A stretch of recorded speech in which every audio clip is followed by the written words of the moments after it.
따자하오. 안녕하세요. 요섭이와 사랑이의 중국 리포트. 여기는 항주입니다. 저희는 중국에서 가장 아름다운 도시 절강성 항주시에서 유학을 하고 있는 절강대학교 신문방송학과 19학번 김요섭. 저는 중국 정부장학생으로 선정되어 1년간 절강대학교에서 공부하게 된 김사랑입니다. 저희는 앞으로 중국에서의 유학생활을 담은 영상과 사진을 여러분들과 공유하고자 합니다.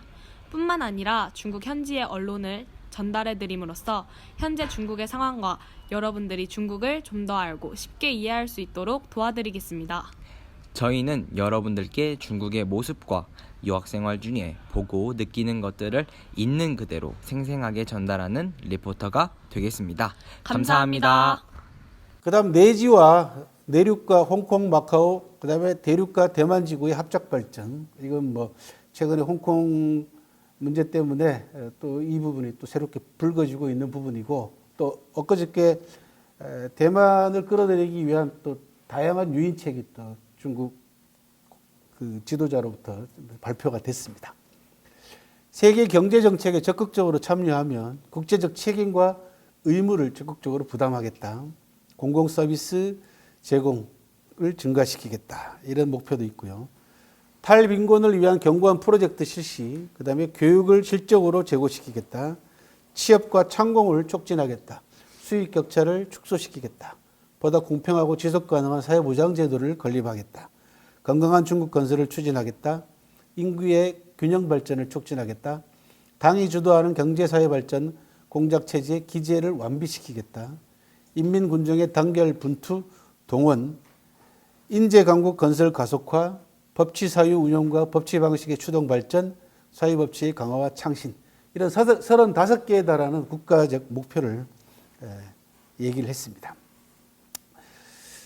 그러면서 시진핑 30년이라고 하는 용어가 등장을 했는데요. 이거는 중국의 전문가들이 중국 현대사를 크게 세 개의 대시대로 구분을 합니다. 이제 중국이 좀 구분하고 있는 그런 부분들을 소개해 드리는 겁니다. 제1대시대는 전쟁과 혁명의 시대라고 표현을 하면서 20세기 상반까지를 제1대시대라고 표현을 했어요. 중국 전문가들이. 제2대시대는 평화와 발전의 시대로서 2차 세계대전 후부터 시작해서 20세기 하반까지를 제2대시대라고 구분을 했고요. 제3대시대는 개혁과 창신의 시대로서 21세기 이래 지금까지 계속 이어지고 있는 시대는 개혁과 창신의 시대다라는 말로 현대사를 이렇게 세 개의 대시대로 일단 구분을 하고 난 다음에요. 중국은 위대한 대시대를 맞이하기 위해서 30년을 한 세대로 끊어가지고 국가 전략을 수립합니다. 그러면서 대전략은 국가의 생명선이다라는 말로 거창하게 표현을 한 다음에 모택동은 중국혁명 대전략을 30년 가까이 확립을 했고, 등소평은 개혁개방 대전략을 30년 동안 유지를 해서 시진핑 체제로 넘겨줬고, 시진핑 30년은 민족부흥 대전략이라고 하는 목표하에서 30년 동안 추진하겠다라는 겁니다. 이게 이제 시진핑이 집권하면서 나타난 중화민족의 위대한 부흥을 위한 중국몽, 차이나 드림 또는 차이니스 드림을 실현하겠다라는 것이고, 그게 아까 말씀드린 1대1로 사업부터 시작해가지고 모든 국가 목표가 그쪽으로 지금 현재 집중이 되고 있고, 사회주의라는 용어로 표현을 하자면은 사회주의의 전면 심화 과정, 그런 얘기를, 또 개혁 개방의 전면 심화 과정, 이렇게 표현을 합니다. 그래서 시진핑이 30년 동안 권력을 잡겠다라는 것이 아니라요, 이런 국가 민족부흥 대전략을 30년 동안 유지하는데 그 첫 번째 선두주자가 시진핑이잖아요. 그죠? 그러니까 시진핑을 중심으로 해서 30년 동안 중화민족의 위대한 부흥을 달성하자. 그리고 사회적으로는 그것이 중간에 소강사회가 달성이 될 것이고, 그게 장차 대동사회로 가기 위한 디딤돌로 작용을 할 것이다. 이런 이야기들입니다. 지금 현재. 시진핑 체제에 들어와가지고 중국 사람들은 삼최라고 하는 단어를 또 만들어냅니다. 인구가 최다, 가장 많고, 발전이 최쾌, 가장 빠르고, 그 다음에 변화가 가장 큰 다, 쾌, 대. 세 개의 삼체를 이끌어 나가는 시진핑이라는 국가 지도자에게 30년이라고 하는 과업을 어깨에다가 짊어진 겁니다. 등소평이 개혁개방을 표방하면서 30년 동안 개혁개방의 기조를 유지하고 정신적 지주로서 뒤에서 정치적 영향력을 발휘했듯이 시 주석이 다음 국가주석으로 계속 할 것으로 보이지는 않습니다만은 정치적 영향력은 분명히 특별한 일이 있어가지고 사망하거나 그러지 않는 한은 영향력을 행사할 걸로 이제 예상이 됩니다. 1921년부터 49년까지를 신민주주의 혁명이라고 부르고요. 49년부터 78년까지 대규모 사회주의 혁명과 사회주의 건설을 통한 신중국이 성립이 됐기 때문에 이때까지를 뭐 택동의 30년이라고 중국 사람들은 일수 부르고요. 78년부터 2012년까지 즉 시진핑 국가주석의 국가주석으로 취임하는 2013년 전까지를 1978년 11개 3중 전회부터 시작해가지고 2012년 아까 말씀드린 제18개 전국인민대표대회까지 개혁개방의 대주류를 추진하고 국민경제의 고속발전, 인민생활의 개선 그렇게 해서 종합국력이 대폭 상승을 했습니다. 이 기간 동안 실제로. 그래서 개혁개방 전 전체 국력의 전 세계에서 규모가 15위에서 2위로 도약을 했던 그 사실이죠. 그죠? 그렇게 해서 등소평의 개혁개방의 성과를 시진핑 체제에 들어와가지고 전면 심화시키겠다. 2012년부터 2049년까지 건국 100주년까지 중화민족의 위대한 부흥 실현을 위한 중국명의 실현을 위해서 마지막 30년이자 관건이 되는 30년이다. 라는 말로 시진핑의 30년이 안고 있는 큰 목표와 전략과 중국 나름대로의 야심을 저렇게 표현을 하고 있습니다. 그러면은 시진핑 체제가 직면하고 있는 문제점은 없냐라는 겁니다. 중국 사람들은 문제라는 표현보다는 모순이라는 표현을 많이 씁니다. 그래서 시진핑이 직면한 6대 모순. 이 부분을 시진핑이 어떤 리더십을 발휘해서 해결해 나가느냐가 시진핑 30년의 질을 결정하는 분수령이 되겠죠. 그죠? 첫 번째는 생태 모순. 이게 환경이죠. 그죠? 인류에게는 단 하나의 지구만 있을 뿐이다. 라는 말로 적극적으로 환경 문제를 해결하기 위해서 중국이 나서겠다라는 거죠. 이 문제는 환경 문제가 생태 문제가 전 세계의 핫 이슈가 됐기 때문에 G2 지금 현재 모든 면에 있어서 미국 다음으로 중국 아닙니까, 그죠? 그럼 중국이 국제사회에서 해야 될 역할 같은 것들 이런 부분들을 우리가 맡아서 하겠다라고 하는 것은 책임감이자 당연한 의무처럼 보이지만 또 한편으로는 국제사회에서 그만큼 목소리를 이제 내야 될 필요성이 있으니까 중국이 이 문제에 대해서 적절하게 조치를 취하지 않고서는 대접을 못 받죠. 야, 뭐 탄소를 제일 많이 배출하고 환경 문제를 하나도 신경 쓰지 않으면서 세계 무대에서 영향력을 행사하려고 하는 거 이거는 아니다라는 거죠. 그죠? 그래서 자기들 스스로도 이 문제에 대해서 상당히 민감하게 반응을 하고 있는 것만은 틀림없습니다. 두 번째는 이제 빈부 문제죠. 이건 내부적인 문제입니다. 공동의 부유를 어떻게 실현할 것인가라는 문제. 세 번째는 관민 모순.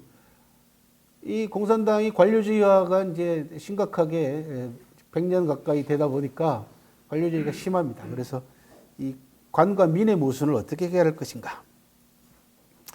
권력과 권리의 대립이란 말로 표현을 했습니다. 재밌게도 그죠. 예. 네 번째 인구.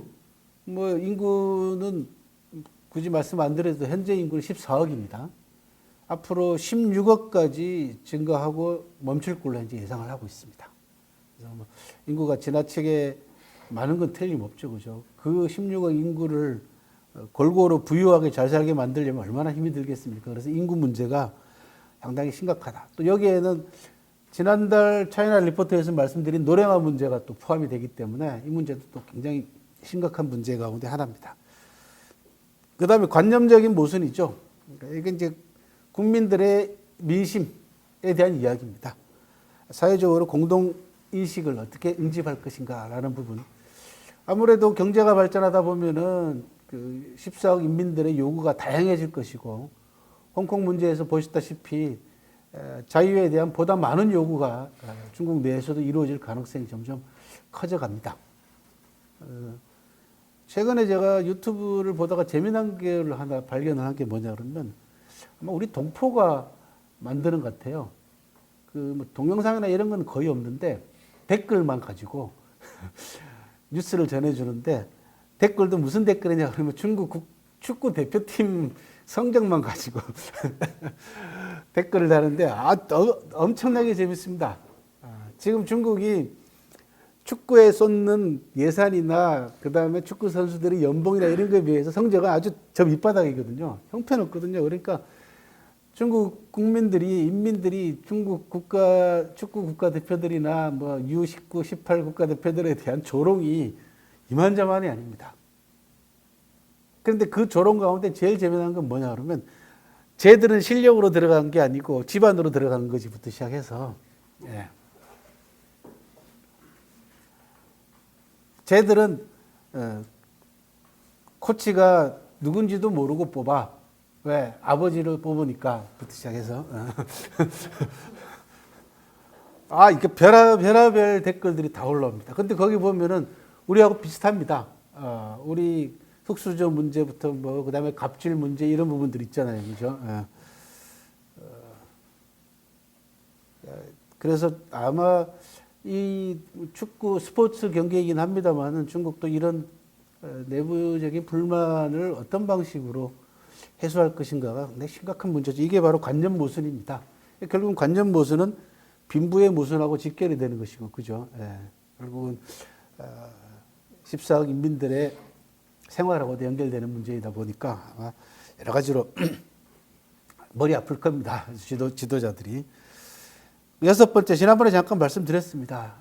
중국과 미국의 무역 전쟁을 말씀을 드리면서 짧게 이미 중국은 벌써 5, 6년 전에 미국과의 모순이 갈등이 첨예화될 것이다라고 예상을 하고 준비를 해왔다. 그런 말씀을 드렸습니다. 그래서 재미있는 표현을 하더라고요. 세계 1등은 하나다. 결과적으로 1등하고 2등을 싸울 수밖에 없다라는 거죠. 그죠? 그래서 이 부분 시진핑이 직면한 6대 모순이었습니다.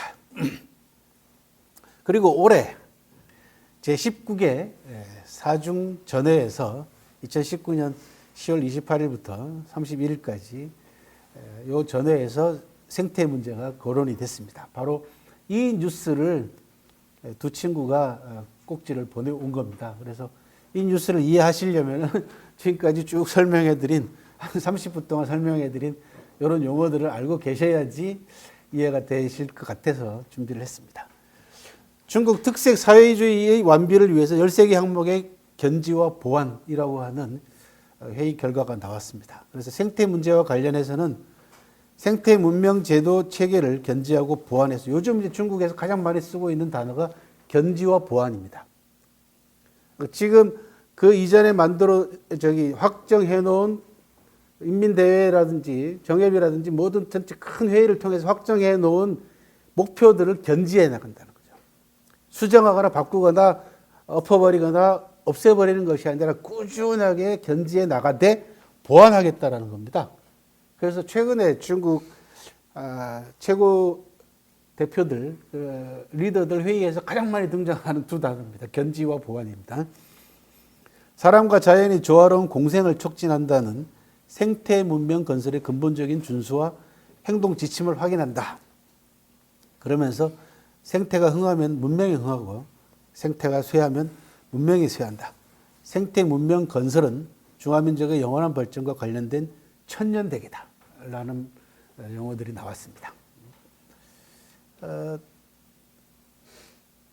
천년대계라는 말은 이미 이전에도 나왔습니다. 중국에서. 그 중국이 신수도를 건설합니다. 몇 년 전에 중국이 베이징 서남 쪽에다가 한 100 몇십 킬로 떨어져 있는 웅현이라고 하는 곳에 우리로 하기엔 수커둥자를 씁니다. 웅현 주변을 중국의 신수도로 건설하겠다라고 하는 발표가 2년 전인가 나왔습니다. 나오면서 그때 중국이 쓴 단어가 뭐냐 그러면 천년대계였습니다. 그러니까 중국이 신수도를 만들면서 1000년 동안 유지될 그런 수도를 건설하겠다. 그런데 이번에 생태 문제도 천년대계라고 하는 용어를 썼습니다. 그러니까 장기적으로 이 문제가 얼마나 중요한가라는 걸 간접적으로 보여주는 용어 가운데 하나입니다. 생태 문명 건설을 강화하는 것은 거창한 구호가 아니라 일련의 착실한 행동 강령이다. 5년 전에 비해서 녹지 확대, 산림 면적 확대, 초미세먼지 농도 저하 등이 눈에 띄게 개선됐다라고 하면서 업적을 먼저 지표를 제시를 했습니다. 초미세먼지가 뭔가 좀 알아봤더니요, 2.5 마이크로미터 이하를 초미세먼지라고 한답니다. 그래서 PM 2.5 이하가 돼야만이 작은 입자들, 뭐 눈에 보이지도 않죠. 그런 걸 초미세먼지라고 한답니다. 그래서 영어로는 fine particulate matter라고 합니다. 원래는 PM 하면은 particulate matter가 먼지가 되고 fine은 정교하다라는 뜻입니다. 그래서 초미세먼지가 되겠습니다. 그러면서 전문 용어나 수리 등에 익숙치 않은 인민들에게 이런 변화를 확실하게 느끼고 보고 체험할 수 있는 홍보를 강화해야 될 필요성도 제기가 됐고요. 그러면서 아까 말씀드린 오이일체 하나로, 거기 아까 생태 문명 건설의 일체화라는 게 나왔지 않습니까? 그래서 이 오이일체 하나로서 생태의 문제를 전문적으로 해결해야 될 필요성을 제기를 하고 있습니다. 그러면서 제도 완비를 얘기를 하면서 제도가 흥하면 국가가 흥한다라는 말로 제도의 중요성을 강조를 했고요. 생태 문명 체계를 견지하고 보완해서 사람과 자연이 조화롭게 공존하도록 촉진한다. 그리고 생태 문명 제도 체계의 견지와 보완은 독립적인 것이 아니라 중국 특색 사회주의 제도의 핵심 고리다. 라고 하는, 하여튼 중국 사회주의, 지금 현재 중국 정부가 가장 많이 사용하고 있는 모든 단어 속에다가 생태하고 연계시키고 있다는 점도 주목을 하실 필요가 있습니다. 그래서 생태 문제가 얼마나 핫한 문제로 등장했는가라는 부분을 강조하는 그런 리포트가 되겠습니다. 그렇게 해서 아름다운 중국뿐만 아니라 부강한 중국, 자신감 있는 중국, 문명화된 중국, 그리고 조화로운 중국이 되도록 애를 쓰겠다라고 하는 그런 생태 문제에 대한 보고가 하나, 뉴스가 하나 보고가 됐습니다. 두 번째는 이제 비만 문제입니다. 뭐 이거는 우리도 직면하고 있는 문제이기 때문에 공감하시리라고 봅니다. 그래서 근데 문제는요, 국가적 관심사로 떠오르고 있는 비만 문제를 위해서 중국이 2019년도 6월 달에 건강중국 행동이라고 하는 계획을 발표를 했습니다. 그러니까 2019년부터 2030년까지 21년 동안 이 계획을 행동 강령을 실천하겠다는 거죠. 뭐 하나 하면은 보통 이제 짧으면 10년, 그죠? 길면 30년이야. 그러니까 건강중국 행동이라고 하는 국가 계획입니다. 국가위생건강위원회에서 제정한 요 계획에 따라 가지고 그 가운데 하나로서 초중고등학교 건강촉진 행동이라는 게 있어요. 그래서 비만 문제를 심각하게 다루고 있는데 15개 항목이 제정이 됐는데 이게 제 관심을 끌었습니다. 사실은 애들 비만 문제도 그렇지만은 21년 동안 건강중국 행동 15개 목표를 제시를 한 거 아닙니까? 이제 그러면서 이렇게 얘기를 합니다. 질병치료 중심에서 인민 건강 중심으로 정책을 전환한다. 이제 아프고 난 다음에 치료하는 게 아니고 안 아프게 하겠다라는 겁니다. 기본적으로. 그래서 15개가 뭐냐 그러면 첫째, 건강지식 보급, 합리적 식생활, 전 인민의 건강한 신체를 위한 운동, 그 다음에 금연, 그 다음에 심리 건강 촉진, 건강 환경 촉진, 부녀 건강 촉진, 여기에 그 다음 중소화 건강 촉진 안에 이제 애들 비만 문제도 들어가는 겁니다. 직업 건강 보호, 노년 건강 촉진, 심뇌간 혈관 질병 예방과 치료, 암 예방과 치료, 만성호흡계 질병 예방과 치료, 당뇨병 예방과 치료, 전염병 및 지역 풍토병 방역 등 15개 실천 항목이 이 안에 들어가 있다는 거죠. 국가가 국민들의 건강을 위해서 21년 동안에 걸친 장기 계획에 따라 가지고 건강을 이제 돌보겠다라고 하는, 케어하겠다라고 하는 요 건강중국 행동이라고 하는 요 계획이 주목을 끌었습니다. 그 중에서 초, 중고등학교 건강촉진은 일단 체중 유지에 초점을 두고 있답니다. 비만 학생들은 한 달 평균 7kg를 감량하는 것을 목표로 하고요. 주로 방학을 이용해서 다이어트 프로그램에 참여를 하는데요. 다이어트에 성공한 학생들을 검진을 해보니까 혈당 저하뿐만 아니라 간 기능이 개선되는 등 여러 가지 좋은 지표들이 나타나서 이 문제가 계속 관심사를 끌고 있다라는 것이고요. 문제는 어린 학생들이 자기 통제가 이제 얼마나 되느냐의 문제겠죠. 그죠? 그래서 자기 통제의 의지를 격려하기 위한 주위의 도움이 동반되지 않으면은,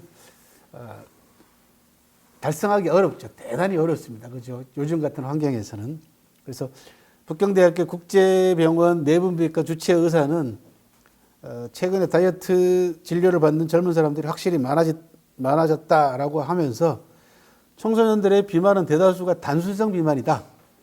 유전적 요인을 제외하고 주로 건강하지 않은 생활 방식과 관련이 되어 있다.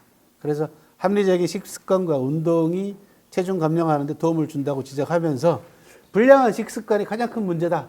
이제 아이들한테는 그 문제를 얘기를 하고 있습니다. 뭐 우리도 마찬가지죠. 그런 부분에 있어서는요. 그 가운데에서도 원흉으로 지목된 게 뭐냐 그러면 패스트푸드, 배달 음식, 아이스크림 이런 것들이 비만의 최고 원흉으로 지목이 됐고요. 키 1m 70에 몸무게 100kg 나가는 고등학교 학생의 증상을 한번 정밀히 검진을 했더니 비만이 굉장히 심각한 질병이다라는 게 확인이 됐답니다. 고지혈증, 고혈당, 고요산혈, 지방간, 수면 중에 갑자기 호흡이 멈추는 증상 이런 것들이 심각하게 나타나서 비만이 단순하게 체중 증가가 아니다라는 것, 이건 다 알고 계시는 이야기고요. 그래서 중국 같은 경우는 북경대학 국제의원 비만연구 진료의 중위과 의사들은 비만 치료를 위해서 침이라든지 그다음에 매선요법 아시죠? 이 침 같은 데다가 실 같은 걸 끼워가지고 피부를 잡아 당기거나 하는 그런 치료술인데 우리나라도 꽤 많이 하고 있는 걸로 알고 있습니다. 미용을 위해서 땡기는 거. 땡기는 거. 이게 매선요법인데 이게 이제 부작용이 많은데 중국 같은 경우는 침구와 더불어 가지고 매선요법의 전통이 굉장히 오래됐습니다. 그래서 지금 현재로는 우리는 약물이라든지 그다음에 시술을 통해 가지고 미용 유지를 하는 분들이 많은데 중국 같은 경우는 앞으로 이제 중의학하고 미용하고 연계돼서 기술이 많이 개발이 되고 있는 그런 중입니다. 또 하나는 이제 사춘기하고 청춘기 남녀들이 몸매 때문에 이제 무조건 먹지 않는 다이어트를 많이 거식증이라 그러죠, 그죠? 많이 이건 절대 건물이다라고 하는 지적도 나왔고요. 체중은 유지될지 모르지만 영양실조 등 심각한 후유증을 유발한다라는 것은 다 잘 알려진 사실입니다. 그래서 중국도 중국 사람들은 잘 아시다시피 처음에 중국을 다녀오신 분들은 이구동성으로 했던 얘기 가운데 하나가 중국 사람들은 뚱뚱한 사람 없더라. 그런 얘기 많이 들어보셨잖아요. 그죠? 근데 그 이후로 두 가지를 옛날에는 들었습니다. 하나는 뭐냐 그러면 녹차. 녹차는 분명히 그 다이어트 효과가 있습니다. 그 대신 이제 여성분들은 녹차는 속을 차게 하는, 배를 차게 만들어주는 음식이기 때문에 녹차는 가능하면 안 드시는 게 좋습니다. 속이 찬 분들은. 몸에 막 열이 많은 분들은 녹차가 좋긴 해요. 근데 대개 여성분들은 이 아랫배 같은 게 차잖아요. 그죠? 그러니까 녹차는 더 차게 만들어요. 그래서 소화 불량도 촉진하고 하니까 녹차보다는 잘 아시는 보이차라든지 그 다음에 녹차 종류 가운데에서도 반발효차라든지 완전히 녹차 생 이파리를 덮어가지고 만든 향 좋고 고급 녹차들은 사실은 속이 찬 분들한테는 더 안 좋습니다. 그래서 발효 쪽으로 가는 차들을 드시는 게 좋다. 그 다음에는 자전거. 두 가지를 들었거든요. 사람 찌는 이유로 녹차하고 자전거를 들었는데 이건 이미 다 옛날 이야기입니다. 첫 번째 자전거가 지난번에 저희가 녹파속도 제가 보고 말씀드릴 때 자전거가 전부 다 전기 배터리로 바뀌었기 때문에 이제는 안 굴릅니다. 발로. 그러니까 준 오토바이단 말이죠. 그러니까 이 중국은 이미 비만 문제는 꽤 오래됐어요. 어른들도 마찬가지고. 그러니까 뭐 아이들은 더 말할 것도 없죠, 그죠? 그래서 이런 비만 아동주의보에 관한 뉴스가 하나 들어왔습니다. 세 번째는 새로운 전기를 맞이하고 있는 중국 패스트푸드 업계에 대한 뉴스입니다. 중국 패스트푸드 업계가 급성장하고 있다라는 것은 뭐 굳이 전문가가 아니더라도 다 알고 있을 겁니다. 왜? 중국도 아파트가 각각 도시화와 더불어서 뭐 전국 전역에 아파트가 건설이 되고 있고, 아파트가 건설되고 있으면 식생활에 가장 큰 변화가 일어납니다. 즉 배달 문화가 급속도로 발전하게 되죠, 그죠? 더더군다나 중국은 뭐 엄마 아버지가 전부 다 직장, 부부가 다 직장 다니고 있기 때문에 아이들이 학교 갔다 오게 되면 혼자죠, 그죠? 그러니까 자연스럽게 배달시켜서 먹는 배달 문화는 뭐 언젠가는 올 것이다라고 하는 것은 이미 제가 한 20여 년 전부터 예견을 했던 부분이고요. 그래서 우리나라에 요식업 하시는 분들한테 우리는 상당히 배달 문화가 꽤 오래된 편이잖아요, 중국에 비해서는요. 그래서 배달 쪽으로 그 관심을 기울이면은 전망이 있을 것이다라고 컨설팅을 한 적도 있습니다. 실제로 제가 중국을 다니면서 최근에 들어와 가지고는 저도 배달을 시켜 먹습니다. 어디서요? 호텔에서요. 호텔로 배달 옵니다. 깜짝 놀랍니다. 이 핸드폰으로 원하는 거 다 옵니다. 술부터 시작해가지고 다 옵니다. 그러니까 바깥에 나가서 먹을 필요가 없는 세상이 됐어요. 확실하게 배달 문화는 자연스럽게 패스트푸드 음식하고도 연결이 되다 보니까 엄청나게 성장을 하고 있습니다. 근데 잘 아시다시피 패스트푸드는 우리나라도 마찬가지, 일본도 마찬가지고 중국도 마찬가지고 서양 패스트푸드가 먼저 진출을 했지 않습니까? 중국도 마찬가지입니다. 그래서 최근 중국 요리협회가 발표한 2018년도 중국 패스트푸드 70강 쪽에는 여전히 KFC, 맥도날드, 버거킹 이런 외국의 패스트푸드점이 상위권을 점하고 있고요.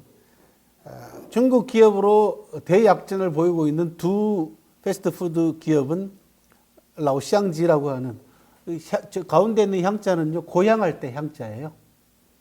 우리가 내 고향 할 때 그 향자가 저렇게 씁니다. 그래서 고향닭, 그죠? 우리가 하면 촌닭. 그 다음에 쩐꿍푸라고 하는 이 두 기업이 그 뒤를 따르고 있습니다. 상위권에 올라가 있어요. 그렇게 해서